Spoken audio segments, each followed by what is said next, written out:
கனி channel people Ponni சீரியலில் மூர்த்தி அப்படின்ற கதாபாத்திரத்தில் நடிச்சிட்டு இருந்த நம்மளோட நேத்ரன் அவர்கள் திடீர்னு இறந்துட்டார். அது மட்டும் இல்லாமல் கேன்சர் ரீதியாக வந்து இறந்துட்டாங்க அப்படின்ற விஷயம் தெரிய இருந்துச்சு. நிறைய விஷயத்துலேயே வந்து சொல்லிட்டு இருந்தாங்க, இந்த மாதிரி வந்து அவருக்கு வந்து கேன்சர் இருக்குது, அவர் ரொம்பவே பாடுபட்டுட்டு இருக்காங்க, கொஞ்சம் கொஞ்சமாக வந்து அவர் வந்து இறந்துட்டு இருக்காரு அப்படின்னு சொல்லி நாங்கள் எல்லாமே கேள்விப்பட்டுட்டு தான் இருக்கோம். ஸோ ஆனால் கூடிய சீக்கிரம் வந்து அவர் வந்து இறந்துருவார் அப்படின்னு சொல்லி எங்களுக்கு தெரியும் அப்படின்னு சொல்லி அவங்க பொண்ணு சொல்லியிருந்தாங்க. அதுக்கு ஏற்ற மாதிரியே திடீர்னு பார்த்தா வந்து நேத்ரன் அவர்கள் இறந்துட்டார் அப்படின்ற செய்தி வர ஆரம்பிச்சிருச்சு. ஸோ அதிலேருந்தே வந்து நிறைய வந்து துயரங்களை வந்து ஃபேஸ் பண்ணிக்கிட்டு தான் இருக்காங்க, அவங்க ஃபேமிலி ரீதியாக சரி, பொன்னி சீரியல் டீம் சீரியாக சரி, எல்லாருமே சரி.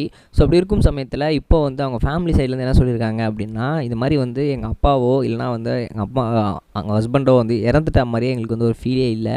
ஏன் அப்படின்னா, எப்பயுமே வந்து எங்கள் வீட்டில் வந்து ஒரு கடிகாரம் இருந்துக்கிட்டே இருக்கும், அதில் டிக் டிக்னு ஒரு சவுண்ட் கேட்டுகிட்டே இருக்கும். எங்கள் அப்பா அந்த கடிகாரத்தையே பார்த்துக்கிட்டு இருப்பார். ஸோ இப்போ வரைக்கும் அந்த கடிகாரத்தில் அந்த சவுண்ட் கேட்டுகிட்டே இருக்குது, எங்கள் அப்பா அதை பார்த்துக்கிட்டே இருக்க மாதிரி எனக்கு ஒரு ஃபீலும் இருந்துகிட்டு இருக்குது அப்படின்ற மாதிரி சொல்லியிருக்காங்க. அப்பா கையில் எப்பவுமே ஒரு வாட்ச் கட்டியிருப்பார், அந்த வாட்ச் என் கையில் தான் இருந்துகிட்டு இருக்குது, அது இருக்கும்போதெல்லாம் அப்பா என் கூட தான் இருக்க மாதிரி எனக்கு ஒரு ஃபீல் இருக்குது அப்படின்னு சொல்லியிருக்காங்க. இது மட்டும் இல்லாமல் இன்னும் நிறைய இந்த மாதிரியான நினைவுகள்லாம் வந்து அவங்க சொல்லும்போது, அதே மாதிரி இன்னும் எங்கள் அப்பா வந்து எங்கேயுமே போகல, அவர் வந்து ஒரு உடலாக வந்து அழிஞ்சிட்டாரு, ஆனால் வந்து அவரோட ஆத்மா எங்கள் கூடயே தான் இருக்கா மாதிரி எங்களுக்கு ஒரு ஃபீல் இருந்துக்கிட்டே இருக்குது. எப்பயுமே வந்து நாங்கள் ஏன் தூங்கிட்டுருக்கோம் அப்படின்னா, எங்கள் அப்பா வந்து கொஞ்சம் நேரம் எங்களை வந்து தொட்டு பார்ப்பாரு, எங்களுக்கு ஜுரம் அடிக்குதான்னு சொல்லி, அதெல்லாம் வந்து நடந்துகிட்டு தான் இருக்குது அப்படின்ற மாதிரி அவங்க பெண்கள் சொல்லியிருக்காங்க.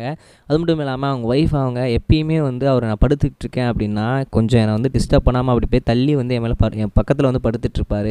ஸோ அதே ஃபீல் எனக்கு ஒரு இருந்துக்கிட்டே இருக்குது, என் உடம்பு கொஞ்சம் பாரமாக இருக்க மாதிரியுமே இருக்குது. ஸோ அதை பார்க்கும்போது எனக்கு கிட்டத்தட்ட வந்து எங்கள் ஹஸ்பண்ட் வந்து இன்னும் வந்து இறக்கலை, என் கூட தான் இருக்காரு அப்படின்ற மாதிரி எனக்கு ஃபீலிங் இருந்துகிட்டு தான் இருக்குது. ஸோ எனக்கு வந்து எந்த ஒரு ஃபீலிங்குமே அவர் வந்து இறந்துட்டார் அப்படின்ற மாதிரி வரல, அவர் எங்கள் கூடயே தான் இருக்கார், நல்ல ஆத்மாவாக எங்கள் கூட சுற்றிக்கிட்டு இருக்காரு அப்படின்ற மாதிரியும் சொல்லிட்டு இருந்திருக்காங்க. இதெல்லாம் கேட்கும்போது ரொம்பவே கஷ்டமாக இருந்துச்சு. இந்த துயரத்துலேருந்து அவங்க ஃபேமிலி ரொம்ப சீக்கிரமாக வந்து மீண்டு இருந்துடணும் அப்படின்னு சொல்லி எல்லாருமே வந்து ப்ரே பண்ணிகிட்ருக்காங்க அப்படின்னு தான் சொல்லணும். ரெண்டாவது முக்கியமான விஷயம் என்ன அப்படின்னு பார்த்தீங்கன்னா, நம்மளுடைய ஹரிஷ் கல்யாண் அவர்கள். ரீசெண்டாக வந்து ஹரிஷ் கல்யாண் அவர்கள் வந்து பெரிய ஸ்டாராக நடந்துகிட்ருக்காரு. அப்படி இருக்கும் சமயத்தில் 25 கோடி மதிப்பில் ரீசெண்டாக வந்து ஒரு படத்தை நடிக்க போகிறதாகவும் சொல்லியிருந்தாங்க. அப்படி இருக்கும்போது அந்த படம் வந்து ஒரு பேன் இந்தியா லெவலில் வந்து உருவாக போகுது அப்படின்னு சொல்லியிருந்தாங்க. அந்த படத்தில் வந்து நம்மளோட ஜாக்கி ஷெரீஃப் இருக்கார் இல்லையா, ஸோ அவர் தான் வந்து இதில் வந்து ஒரு பார்ட் ஆஃப் இருக்க போகிறாரு அப்படின்னு அவரும் கேள்விப்படுறாங்க. முதல்ல ஜாக்கி ஷெரீஃபும் நம்ம ஹரிஷ் கல்யாணும் சேர்ந்து ஒரு படத்தில் நடிக்கிறாங்க அப்படின்னா அது இந்த படமாக தான் இருக்க போகுது.